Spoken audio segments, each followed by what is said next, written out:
بسم اللہ الرحمن الرحیم۔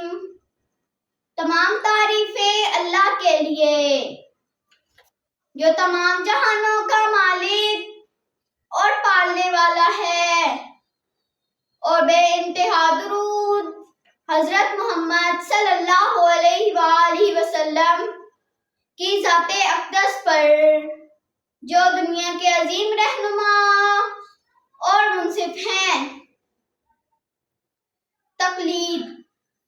تقلید یعنی دین کے چاروں اماموں میں سے کسی ایک کے طریقہ پر احکام شرعیہ بجا لانا، مثلا امام اعظم ابو حنیفہ یا امام مالک یا امام شافعی یا امام حنبل رحمۃ اللہ علیہ کے طور پر نماز، روزہ، حج، زکوٰۃ وغیرہ ادا کرنا کسی ایک امام کی پیروی واجب ہے، اسی کو تقلید شخصی کہتے ہیں۔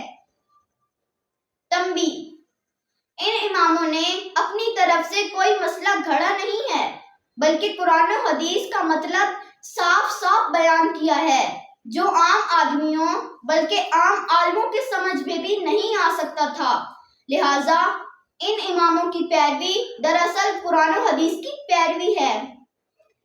مسئلہ: جو شخص ایک امام کی پیروی کرتا ہے وہ دوسرے امام کی پیروی نہیں کر سکتا۔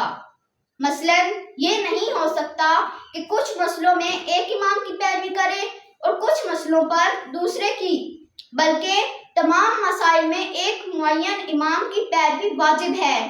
اور یہ بھی جائز نہیں کہ حنفی شافعی ہو جائے یا شافعی حنفی ہو جائے، بلکہ جو آج تک جس امام کا مقلد رہا ہے آئندہ بھی اسی کی تقلید کرے۔